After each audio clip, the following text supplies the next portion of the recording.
Most welcome my dear students. तो आज का हमारा टॉपिक होगा ABO and RH blood group systems.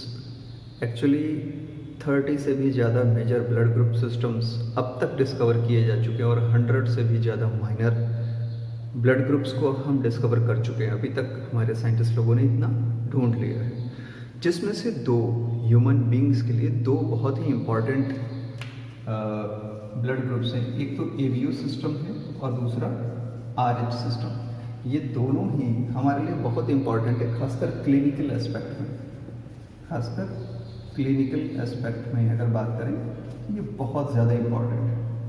आइए समझते हैं। सबसे पहले तो किसने खोजा? तो भाई कार्ल लैंडस्टीनर। इसकी तो कोई बात ही नहीं, इसमें कोई इफ बट नहीं, डिस्कवरीज होती रही हैं, बट सबसे पहले अच्छे से डिस्क्राइब किया कार्ल लैंडस्टीनर ने। ठीक है, अब ये समझना है कि जो चार ब्लड ग्रुप्स हैं जिसको कि आप नॉर्मली ही ब्लड ग्रुप कहते हैं, वो किस तरह का ब्लड ग्रुप सिस्टम है? वो ABO ब्लड ग्रुप सिस्टम है। वो कैसा ब्लड ग्रुप सिस्टम है? वो ABO ब्लड ग्रुप सिस्टम है। कंसीडर करते हैं, मान लीजिए ये A ब्लड ग्रुप है, ठीक है। तो A ब्लड ग्रुप में कौन सा एंटीजन प्रेजेंट होता है? तो A ब्लड ग्रुप में A एंटीजन प्रेजेंट होता है, एंटीजन प्रेजेंट होता है, याद रखिए। और इसमें एंटीबॉडी कौन सा होगा? तो B एंटीबॉडी होगा। B ब्लड ग्रुप की बात करें, इसमें एंटीजन कौन होगा? B एंटीजन होगा। फिर से समझिए, एंटीजन कौन सा होगा? B एंटीजन होगा, लेकिन एंटीबॉडी कौन सी होगी? A एंटीबॉडी होगी। ब्लड ग्रुप AB की बात करें तो इसमें एंटीजन कौन है? A and B। कौन है? A एंड B, यानी दोनों ही प्रेजेंट है। जबकि एंटीबॉडीज की बात करें तो इसमें कोई भी एंटीबॉडी नहीं है। ये समझ में आ रहा है? इसके बाद ब्लड ग्रुप O की बात करें तो इसमें एंटीजन कौन से है? कोई एंटीजन नहीं है, इसमें कोई एंटीजन है ही नहीं। और एंटीबॉडी, दोनों ही एंटीबॉडी प्रेजेंट है, A और B दोनों ही प्रेजेंट है, ठीक है। अब ABO ब्लड ग्रुप सिस्टम को RH ब्लड ग्रुप सिस्टम से हम कैसे कंपेयर कर सकते हैं, या क्या रिलेशन है? तो जहाँ RH ब्लड ग्रुप, अब इसको D भी कहा जाता है सिंपली, मतलब ज़्यादा प्रिसाइज मैनर में तो इसको D बोलते हैं, बट RH एक सिंपल भाषा है। तो ऐसा ब्लड ग्रुप ABO में, ऐसा ग्रुप जिसमें कि D प्रेजेंट हो, जिसमें इसके साथ RH एंटीजन, ये क्या है? ये भी एंटीजन है, ये एंटीजन भी प्रेजेंट हो, तो ऐसे सभी ग्रुप्स को आप कहेंगे पॉजिटिव। क्या बोलते हैं?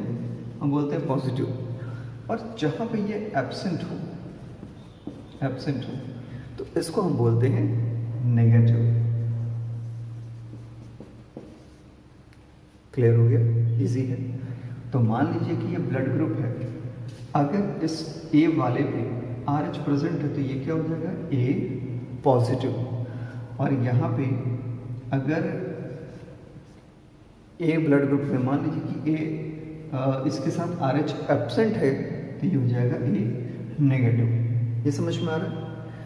इसी तरह से B पॉजिटिव या B नेगेटिव हो सकता है RH के अकॉर्डिंग, ठीक है। B पॉजिटिव का मतलब B blood group with RH antigen, B blood group with RH antigen, and B blood group without RH antigen is B negative. बहुत क्लियर है ना? इसी तरह से AB positive and AB negative, O positive and O negative. तो इस तरह से हम इजीली ब्लड ग्रुप, दो ब्लड ग्रुप सिस्टम को कंपेयर कर लेते हैं, ABO एंड RH को। अब ये एंटीजन और एंटीबॉडी की क्या गुत्थी है भाई, इसमें क्या प्रॉब्लम है? तो मान लीजिए कि ये हमारा रेड ब्लड सेल है।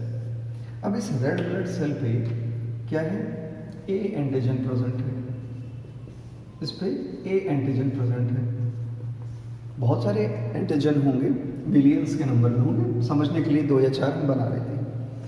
अब देखिए, ये जो एंटीजन A है वो कहाँ प्रेजेंट है? इस रेड ब्लड सेल पे, उस रेड ब्लड सेल पे प्रेजेंट है, यानी उस बॉडी में ये एंटीजन उसके घर के फैमिली मेंबर के जैसा हो गया ना, है ना।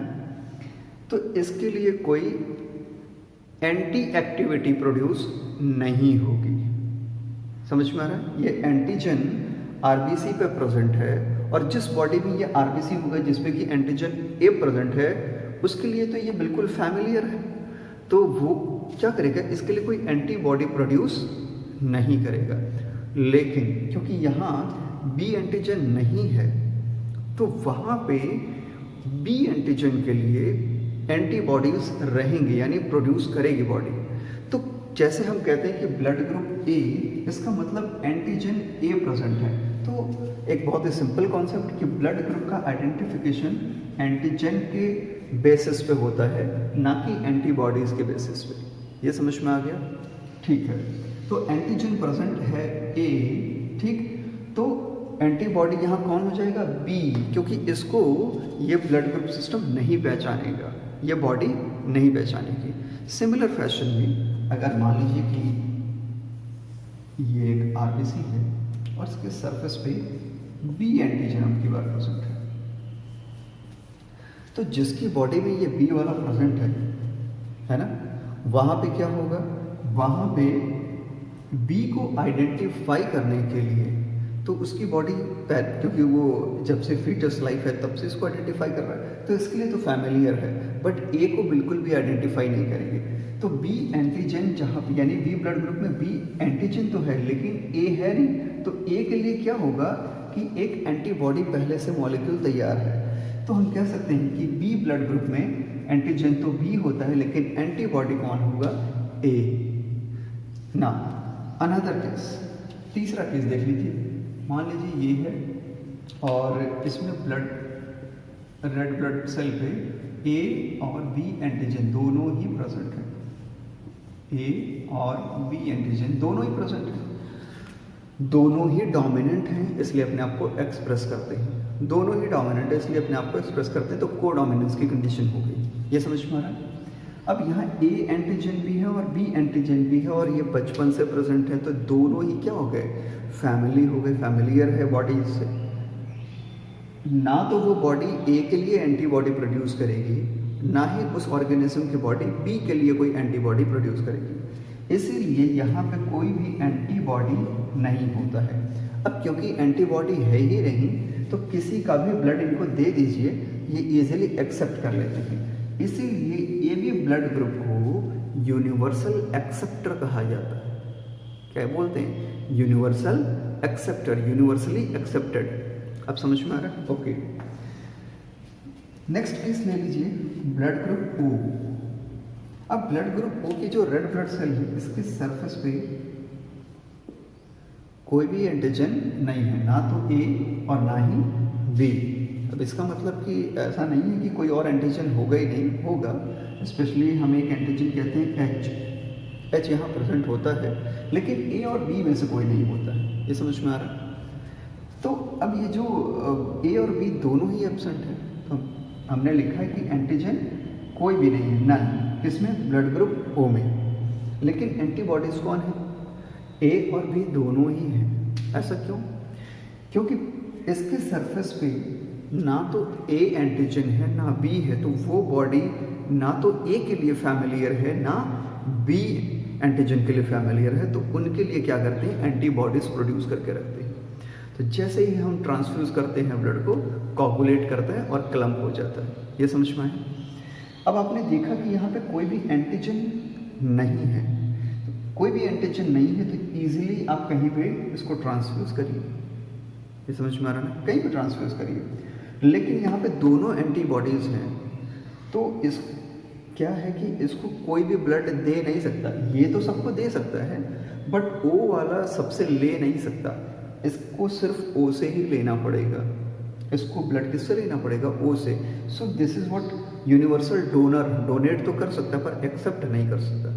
तो ए बी क्या हो गए? यूनिवर्सल एक्सेप्टर, एंड ओ क्या हो गए? Universal donor. Universal donor. अब देखिए, यूनिवर्सल डोनर में भी केसेस हैं, जैसे यहाँ पे ए प्लस है, यहाँ ए माइनस है, तो ऐसा नहीं कि ब्लड को ट्रांसफ्यूज करते समय ए नेगेटिव वाले को ए पॉजिटिव में ट्रांसफ्यूज कर दीजिए, नहीं, तब फिर से ब्लड क्लैम्प हो जाएगा। क्यों?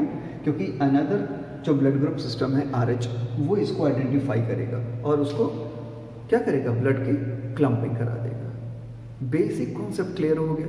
आई थिंक बहुत अच्छे से क्लियर हो गया होगा। ठीक है, तो अब हम आगे बढ़ते हैं, कुछ और कॉन्सेप्ट को डेवलप करते हैं। ठीक है, चलिए। सो ब्लड ग्रुप ए की बात करते हैं।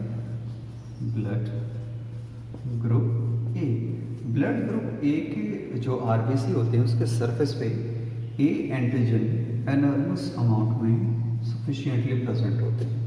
ठीक है, ए एंटीजन खूब ढेर सारे अमाउंट में प्रेजेंट होते हैं और ऐसा फिर जो आरबीसी होता है उससे मिल करके जो ब्लड ग्रुप बनता है उसको हम ब्लड ग्रुप ए कहते हैं। इसी तरह से बी ब्लड ग्रुप की कहानी होगी, खूब ढेर सारे बी एंटीजन सरफेस पे प्रेजेंट होंगे, तो ये हो जाएगा ब्लड ग्रुप बी। इसी तरह से ए बी की बात करें, ए और बी दोनों प्रेजेंट होंगे, खूब ढेर सारे अमाउंट में प्रेजेंट होंगे। So this blood group will become what, A B blood group, A B blood group. ठीक है, और ब्लड ग्रुप ओ की बात करें तो इसके सरफेस पे अभी बताया ना मैंने, yes, ऐसा नहीं है कि यहाँ कोई एंटीजन है ही नहीं, यहाँ एंटीजन है, but this is what H, this is what H antigen. This is neither A nor B. This is neither A nor B. It is H antigen.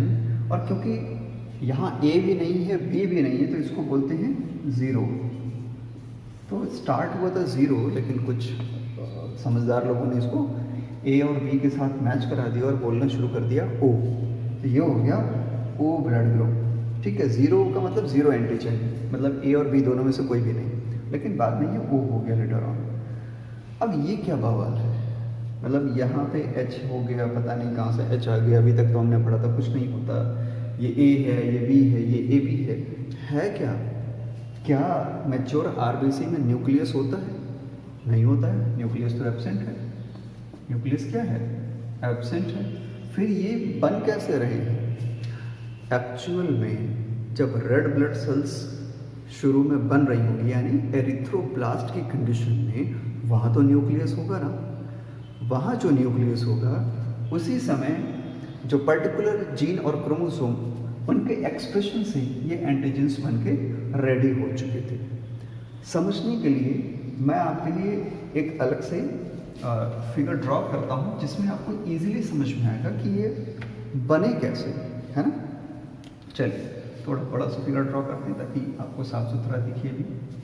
So this is one of the erythroblast blood cell या mother cell आप कह सकते हैं। अब यहाँ पे क्या है, देखिए यहाँ पे एक क्रोमोसोम है,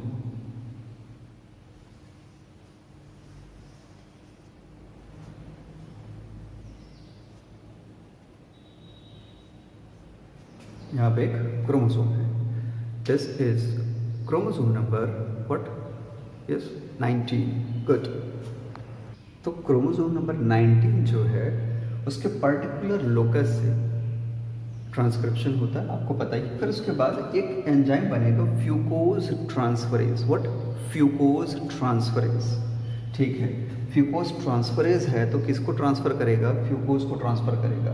अब ये जो आरबीसी है इसकी मेम्ब्रेन पे कुछ ओलिगोसैकेराइड्स प्रेजेंट हैं, ओलिगोसैकेराइड्स।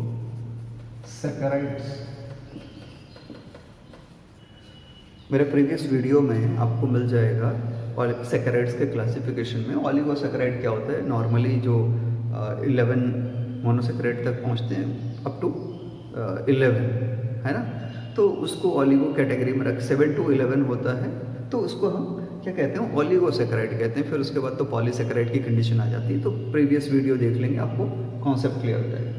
तो मेम्ब्रेन पे ओलिगोसैकेराइड कंसीडर करिए, फिर से सैकेराइड यानी sugar molecules, this are what, sugar molecules. Now fucose is simply what, it is a very very simple sugar. तो fucose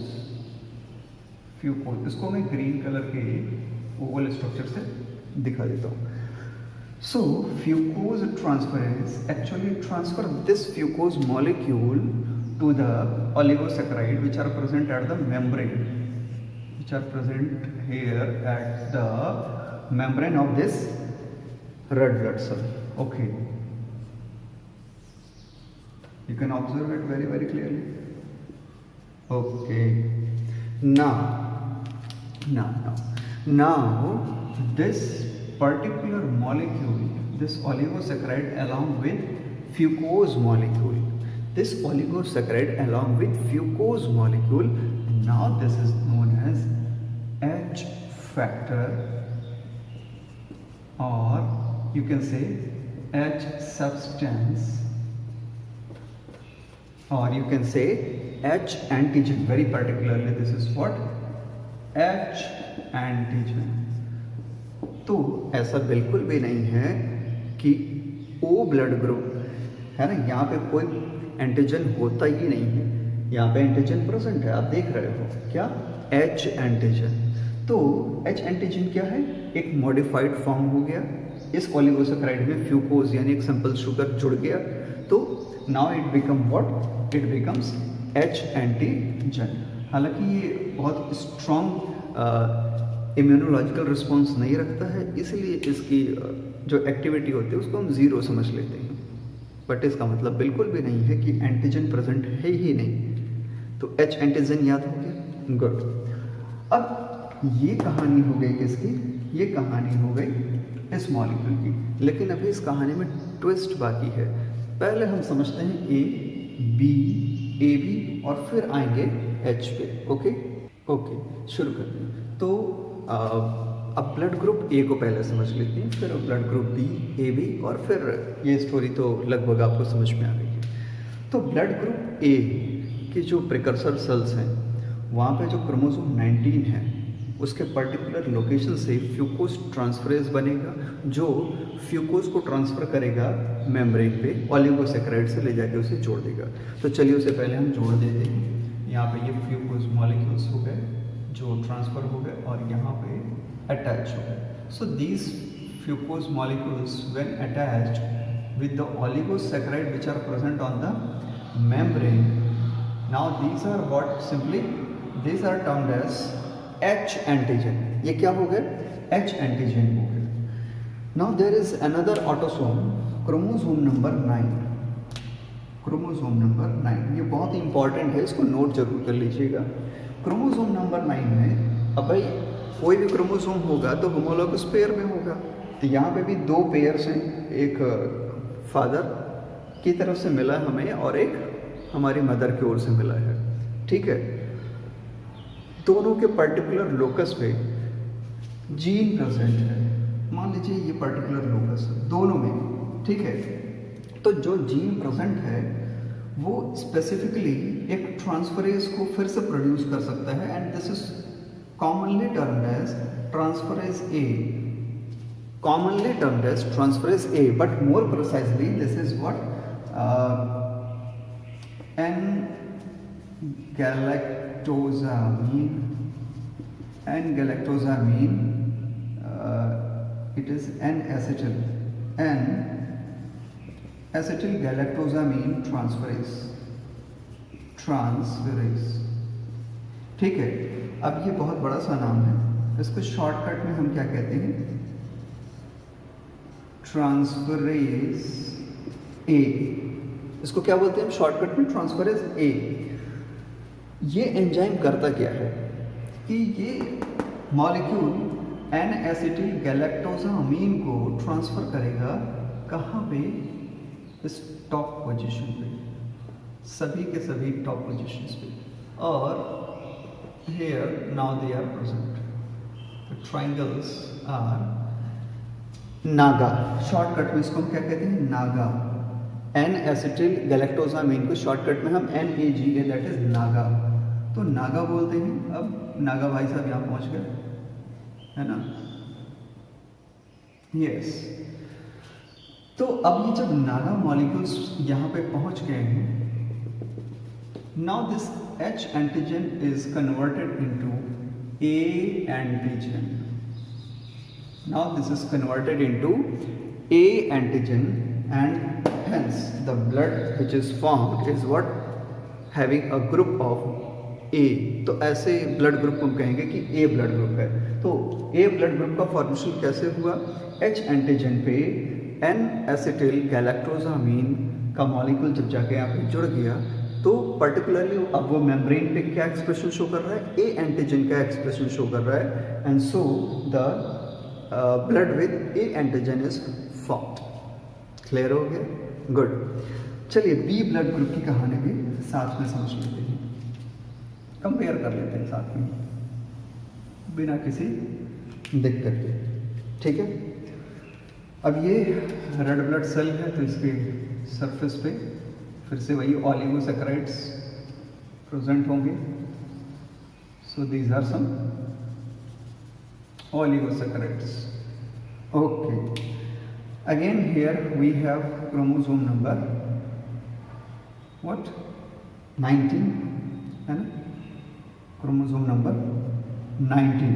chromosome number 19 fucose transferase को produce करेगा जो फ्यूकोज मॉलिक्यूल को ट्रांसफर करेगा, and this particular oligosaccharide now becomes as H antigen. ठीक है, अब देखिए यहाँ पे फिर से वही क्रोमोसोम्स हम ड्रॉ करेंगे, and this are what again chromosome number 9। फिर से समझ लीजिए, chromosome number 9, one from the mother, one from the father. Okay, one from the mother and one from the father. तो थोड़ा सा डिफरेंट कर देते हैं मदर को और फादर को। Okay, at the particular location, मान लीजिए स्टार लोकेशन है, इसी पर्टिकुलर लोकेशन पे अब क्या होगा कि यहाँ से एक और ट्रांसफरेज प्रोड्यूस होगा, एक और ट्रांसफरेज एंजाइम प्रोड्यूस होगा, और इस समय हम इसको ट्रांसफरेज बी बोलेंगे। Now this is what transferase B. अब ये ट्रांसफरेज बी क्या करेगा? देखिए, बहुत ध्यान से देखिए। तो this red molecule is now transferred by the transferase B at this stop, and they are now attached here. Observe कर सकते हैं अच्छे से।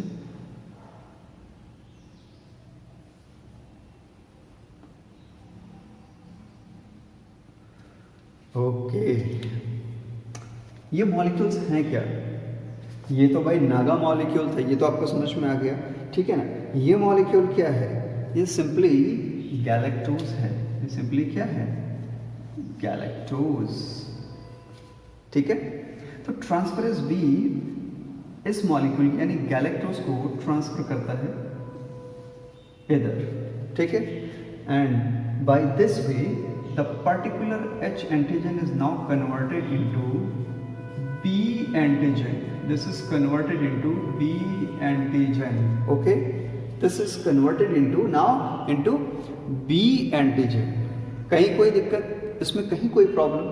ट्रांसफरेज B को आप गैलेक्टोज ट्रांसफरेज भी कह सकते हैं।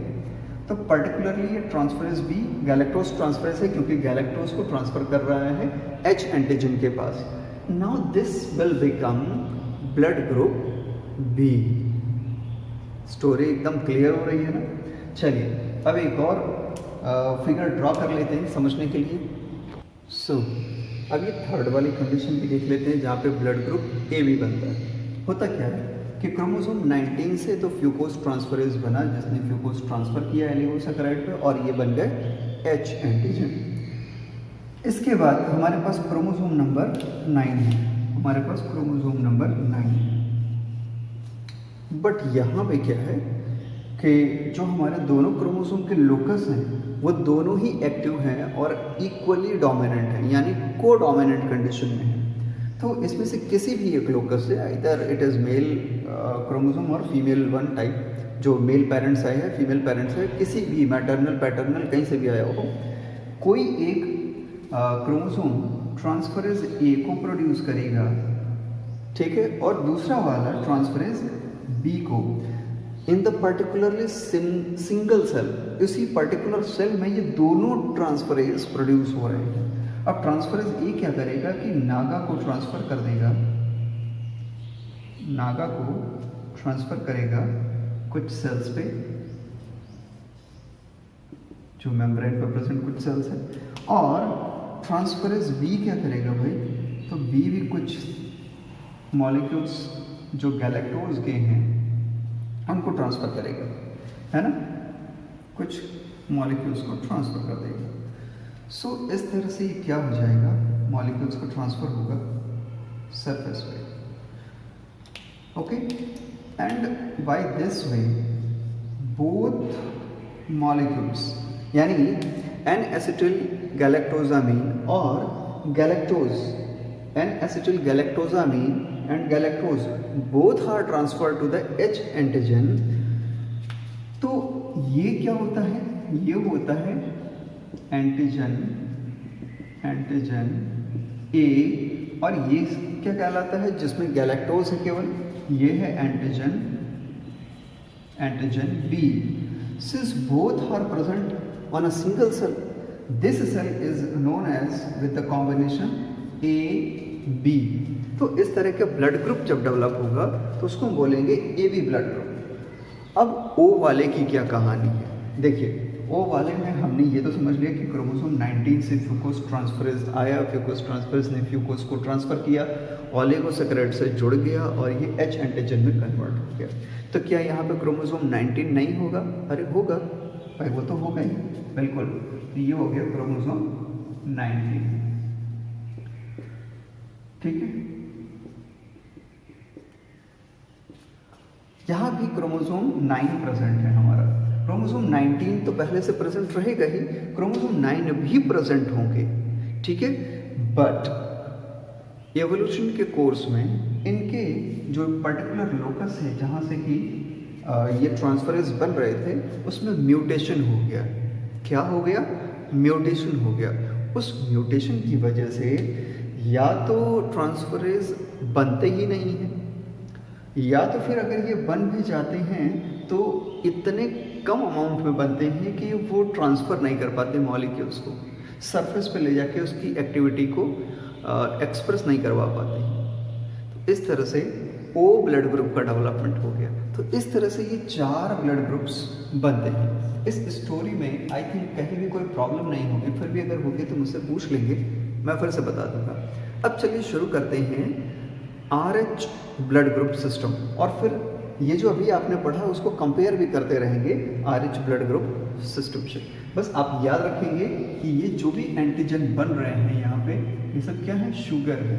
दिस आर व्हाट, शुगर, यानी सैकराइड्स हैं, याद रहेगा ना, कार्बोहाइड्रेट्स हैं, ओके। तो जो सेकंड बहुत ही इंपॉर्टेंट ब्लड ग्रुप सिस्टम है हमारे लिए, क्लिनिकली इंपॉर्टेंट है, वो है RH ब्लड ग्रुप सिस्टम। कुछ नोट्स मैंने लिखे हैं जो एग्जामिनेशंस के लिए बहुत इंपॉर्टेंट है, स्पेशली CSIR के लिए। That what, RH locus is present on chromosome number 1। कहाँ, किस क्रोमोसोम पे, क्रोमोसोम नंबर 1 पे। And it comprises 2 highly called homologous genes, very closely linked genes, है ना। कौन कौन सी जीन है, एक जीन है RHD और दूसरी है RHCA। अगर आपको लोकेशन दिखाना हो तो आप यहाँ दिखा सकते हैं कि क्रोमोसोम 1 है और दिस इज RHD जीन, और इसी से एकदम लिंक दिखा दीजिए RHCA gene, and this is what, chromosome number 1। तो क्रोमोसोम नंबर 1 पे, और ये होमोलॉगस होंगे, यानी दूसरे क्रोमोसोम नंबर 1 पे भी बिल्कुल ऐसे ही प्रेजेंट होंगे, यहाँ तक कोई दिक्कत नहीं। दोनों ही जो यहाँ पे आपको जीन देख रही हैं, यहाँ पे 10 एक्सॉन होंगे। They have each with 10 exons. एकदम याद कर लीजिए, बहुत इंपॉर्टेंट डेटा है, जल्दी मिलेगा नहीं, ठीक है। Each gene codes for separate transmembrane protein with 417 residues and 12 putative transmembrane domains, है ना। इस मेम्ब्रेन पे हम लूप्स बनाएंगे, ठीक है। The D and CE proteins differ at 35 residues. जो D और CE में जो डिफरेंस होगा वो लगभग 35 रेसिड्यूज का डिफरेंस होगा। बट बेसिक स्ट्रक्चर इनका लगभग सेम होता है, बहुत थोड़ा सा केवल 35 रेसिड्यूज का डिफरेंस है, बाकी एकदम एग्जैक्टली इनके बनावट सेम होती है। कहानी 1940 की है, 1940। कहानी शुरू करते हैं और समझते हैं। तो कहानी शुरू होती है 1940 से। एक क्लिनिकल ट्रायल हो रहा था, एक तरह का एक्सपेरिमेंट चल रहा था। तो एक मंकी की स्पीसीज है रसस मैकस, इसको शॉर्टकट में हम रसस मंकी कहते हैं। इसके ब्लड को निकाला गया और ब्लड को ट्रांसफ्यूज किया गया स्मॉल एनिमल्स में। स्मॉल एनिमल्स मतलब रैबिट या गिनी पिग है ना, इनमें ट्रांसफ्यूज किया गया। किसको? आरबीसी को। जब रैबिट के अंदर ट्रांसफ्यूज किया तो रैबिट के ब्लड ने क्या किया कि इसके लिए भाई एंटीबॉडीज बना डाले। क्या बना डाले? एंटीबॉडीज बना डाले, यानी एक ग्लूटिनेट वाली कंडीशन आ गई। एक ग्लूटिनेट यानी एग्लूटिनेशन कर दिया, एग्लूटिनेट किया, ठीक है 100%। और ये परसेंटेज भी क्या था? 100%। इसका सिंपल सा मतलब क्या है? इसका सिंपल मतलब ये है कि इस मंकी के आरबीसी में कुछ तो ऐसा था जो इस रैबिट के सिस्टम में प्रेजेंट नहीं है। इस रैबिट के सर्कुलेटरी सिस्टम में वो चीज़ बिल्कुल एब्सेंट है, ठीक है, वो एंटीजन एब्सेंट है। तो उसके लिए यहाँ पे एंटीबॉडीज बनी, ठीक है। इसी का एंटीसीरा यानी रैबिट का यही एंटीसीरा निकाल करके ह्यूमन में डाल दिया गया, ठीक। ह्यूमन में डाला तो ह्यूमन में भी क्या हुआ कि ये एग्लूटिनाइजेशन हो गया। इसका मतलब कि कुछ ह्यूमन में ये प्रेजेंट था। इसी तरह से अब जिज्ञासा बढ़ गई कि क्या सभी ह्यूमंस में है? कुछ और ह्यूमन के अंदर ट्रांसफर किया। In some more humans this antisera will be transfer. तो ये देखा गया कि यहाँ ऐसा रिएक्शन नहीं हुआ। बाद में परसेंटेज वाइज स्टडी हुई तो पता चला कि वाइट जो पॉपुलेशन है, white population of the world, उसमें 85% में तो ये रिएक्ट करता है, एग्लूटिनेट करता है, 15% को प्रभावित नहीं करता है। 15% को ये बिल्कुल भी प्रभावित नहीं कर रहा है, यानी रैबिट से निकला हुआ एंटीसीरा। इसका सिंपल सा रिलेशन क्या हो गया? क्या आपको रिलेशन समझ में आ रहा है? देखिए, यानी मंकी का जो आरबीसी है उसमें जो एंटीजन प्रेजेंट है वो यहाँ भी प्रेजेंट है। They are also present in the human blood, whereas in some human they are not present. Okay, since this monkey is what rhesus macaque, तो जो शुरू के डॉक्टर या साइंटिस्ट थे उन्होंने इसको RH वर्ड यूज करना शुरू किया।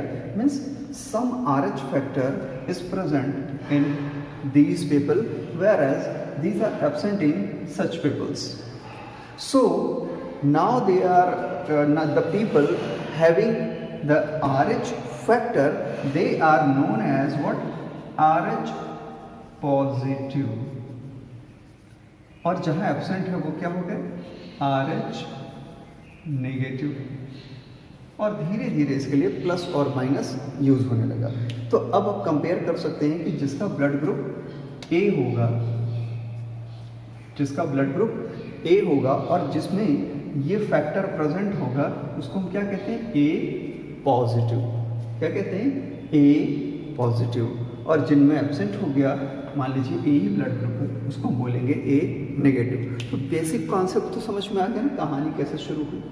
अब हम बात करते हैं कि ये फैक्टर यानी RH है कहाँ, कैसे बना। अभी हमने स्टोरी समझ ली थी, मैंने आपको नोट्स लिखा दिया था। अब बेसिक प्लानिंग समझते हैं कि कैसे मेम्ब्रेन पे प्रेजेंट होता है। तो देखिए, एक बड़े से आरबीसी को हमने डिज़ाइन कर लिया है समझने के लिए। So this is what our chromosome number 1। This is what chromosome number 1। अब इस क्रोमोसोम नंबर 1 पे RHD और RHC दोनों जीन प्रेजेंट है, बिल्कुल नज़दीक नज़दीक और लगभग एक जैसे हैं, ठीक है। क्या डिफरेंसेस हैं वो आपने ऑलरेडी नोट्स में देख लिए हैं। अब RHD से जो प्रोटीन बनेगी, ठीक है, उस प्रोटीन की जो मेम्ब्रेन्स होगी, यानी जो प्रोटीन यहाँ पे बन रहा है वो इस आरबीसी की मेम्ब्रेन को 12 टाइम्स पास करेगा। तो इसलिए इसको हम क्या कहते हैं? 12 पास मेम्ब्रेन। 12 पास मेम्ब्रेन प्रोटीन्स। समझ में आ रहा है? इसको ट्रांस मेम्ब्रेन प्रोटीन्स भी कहते हैं, जिसमें से बाहर क्या है 1 2 3 4 5 6, यानी बाहर आप देख रहे हैं कि 6 डोमेन्स आपको इजीली देखने को मिल रहा है। प्रोटीन है तो इसका अमीनो और कार्बोक्सिलिक दोनों एंड क्या होता है, सेल के अंदर होता है, ये आप याद रखेंगे। ये समझ में आ रहा है? तो मेम्ब्रेन पे एक्सप्रेस हो रहे हैं। अब इसको आप अगर AB ब्लड ग्रुप सिस्टम से कंपेयर करते हो तो AB ब्लड ग्रुप सिस्टम क्या होता था, वहाँ पे जो एंटीजन था वो क्या था, शुगर था, और यहाँ एंटीजन क्या है, प्रोटीन है। बहुत बड़ा डिफरेंस है, प्लीज़ एकदम कंफर्म रहिए, ठीक है। अगर ये RH/D का एक्सप्रेशन होगा तो आप ये देख रहे हैं जो फर्स्ट वाला लूप है, यहाँ पे एक इसका एपिटोप प्रेजेंट होगा, खूब बड़ा सा एकदम स्टार लाइक, स्टार परफॉर्मर। और ये जो होगा इसको बोलते हैं D, this is what, and this is what, D antigen, this is D antigen, RH/D antigen, ठीक है। And D antigen is what, strongly immunogenic, यानी बहुत स्ट्रॉन्ग इम्यून रिस्पॉन्स अपना शो करेगा अगर किसी ऐसे ब्लड में चला गया जहाँ पे D एब्सेंट है, मतलब जो RH नेगेटिव है, अगर वहाँ पे ये पहुँच गए तो बहुत स्ट्रॉन्ग इम्यूनोलॉजिकल रिस्पॉन्सेस को वो क्या करेगा, इनिशिएट करा देगा। तो D बहुत ही स्ट्रॉन्ग इम्यूनोजेनिक यहाँ पे एंटीजन है। दूसरा, अगर RHCE अपने आप को एक्सप्रेस करता है तो मान लीजिए दूसरे डोमेन की बात कर लेते हैं, तो यहाँ पे फर्स्ट सेकंड वाले पे एक्सप्रेशन होगा, एंड दिस इज व्हाट, इनमें से जो सेकंड वाले पे होगा ये C होगा। दिस इज, या तो ये कैपिटल C हो सकता है या स्मॉल c हो सकता है, दोनों हो सकते हैं, लेकिन यहाँ केवल कैपिटल D होता है, स्मॉल d होता नहीं है। अगर स्मॉल d कोई लिख रहा है इसका मतलब कि D है ही नहीं, D एब्सेंट है। और उसके बाद थर्ड, फोर्थ वाले की बात करिए तो फोर्थ वाले पे अगर एक्सप्रेशन होता है तो अब आप समझ गए होंगे, ये यहाँ पे जो बच गया है क्या, वो है E एंटीजन, ठीक है। लेकिन क्या है कि ये बहुत ही स्ट्रॉन्ग इम्यूनोलॉजिकल रिस्पॉन्स तो करते नहीं हैं, है ना, तो इसीलिए हम C और E को बहुत कम स्टडी करते हैं। C और E की स्टडी बहुत कम होती है। अगर कहीं पे D की बात कर रहे हैं तो उसमें C और E इंक्लूड है, ठीक है। ये कंडीशन अभी हम चेक कर लेंगे क्या होता है। तो आपको ये तो समझ में आ गया कि D क्या है और C क्या है और E क्या है। तो 5 तरह के RH हमें पढ़ने हैं जो बहुत इंपॉर्टेंट होते हैं। वो है कैपिटल D, कौन कौन से, capital D, capital C, small c, capital E, small e। तो ये 5 तरह के एंटीजन, जिसमें से D तो बहुत ही ज़्यादा इंपॉर्टेंट है, वेरी वेरी इंपॉर्टेंट। क्यों? क्योंकि ये बहुत स्ट्रॉन्ग इम्यूनोलॉजिकल एक्टिविटी शो करता है। तो ये हमारे लिए क्लिनिकली बहुत इंपॉर्टेंट है। C और E का एक्सप्रेशन उतना स्ट्रॉन्ग नहीं होता है, ये समझ में आ रहा है। C और E का रिस्पॉन्स उतना स्ट्रॉन्ग नहीं होता है जितना कि D का होता है, इसलिए हम C और E के बारे में बहुत ज़्यादा स्टडी नहीं करते हैं। तो अब आपको पता चल गया कि RH जो फैक्टर है वो बना कैसे, और जो RH पॉजिटिव है, RH नेगेटिव है, वो क्या है। अब D एपिटोप है, ये 4 होते हैं, ठीक है, और मेम्ब्रेन पे और भी ये प्रेजेंट होते हैं, बहुत स्ट्रॉन्ग इनकी अपीयरेंस होती है, ये समझ में आ रहा है। ओके, तो अब हम ये समझ लेते हैं कि डिफरेंट टाइप के जो RH हैं यानी D है, इनकी सेल पे प्रेजेंस किस तरह से प्रभावित कर सकती है, अफेक्ट कर सकती है, या उस हिसाब से रेड ब्लड सेल में क्या चेंजेस हो सकते हैं। अगर RH/D जीन बहुत अच्छे से बढ़िया एक्सप्रेशन शो करता हो तो वो जो ब्लड है वो हो जाएगा RH पॉजिटिव यानी RH/D। चलिए देखिए यहाँ पे 1 2 3 4 5 कंडीशंस मैंने बनाई है। अभी मैं रोटेट कर दूंगा कैमरे को, देख लेंगे ना। पहली कंडीशन में ये जो रेड ब्लड सेल है इसके ऊपर मैंने 4 पाँव वाले जानवर बनाए हैं जिनके 4 लेग्स हैं, क्योंकि क्या होते हैं कि D के कितने एपिटोप्स होते हैं, 4 एपिटोप्स। तो ये याद कर लीजिएगा 4 एपिटोप्स होते हैं। तो मैंने 4 पाँव बना दिए हैं और डी से कोई 4 पाँव वाला एनिमल यानी डॉग समझ लीजिए, ठीक है। डॉग के ये 4 पाँव हैं और ये बहुत अच्छे से इस मेम्ब्रेन पर प्रेजेंट है, एक्सप्रेस कर रहे हैं। तो ऐसे ब्लड ग्रुप को हम कहेंगे डी पॉजिटिव, या हम इसको सिंपली कह सकते हैं बोलचाल की भाषा में RH पॉजिटिव। डी पॉजिटिव या RH पॉजिटिव। तो जब भी हम RH पॉजिटिव की बात करेंगे इसका मतलब है कि यहाँ पे डी पॉजिटिव है।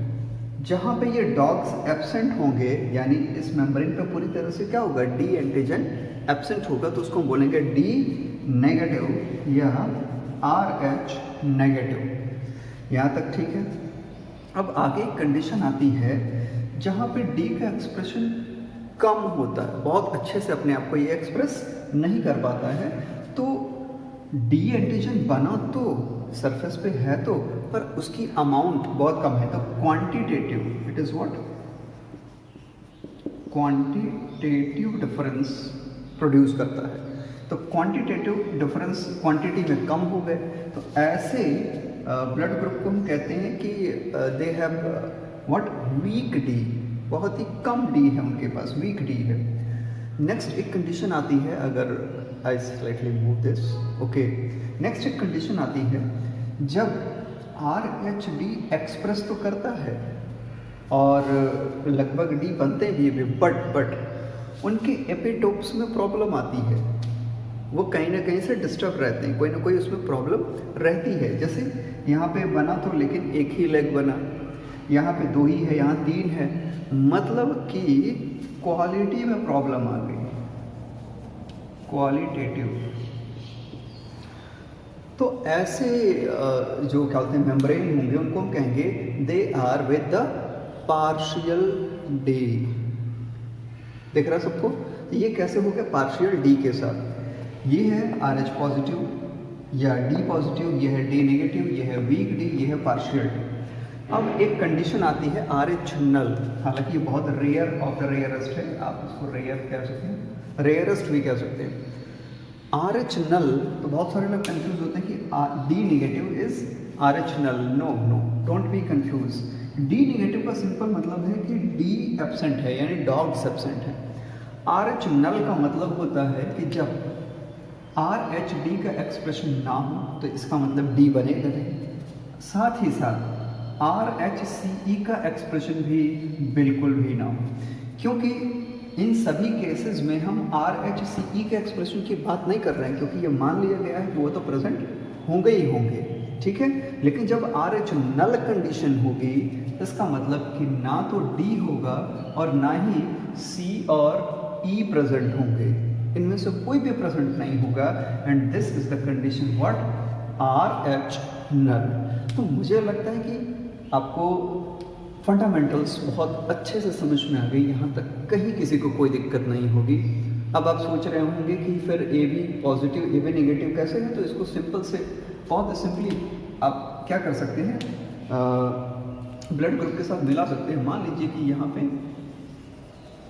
यहाँ पे आपका क्या है, ये H एंटीजन है और इस पे नागा प्रोटीन को जोड़ दीजिए भाई, sorry Naga sugar not protein, ठीक है, प्रोटीन तो ये एपिटोप्स हो गए, ये समझ में आ रहा है।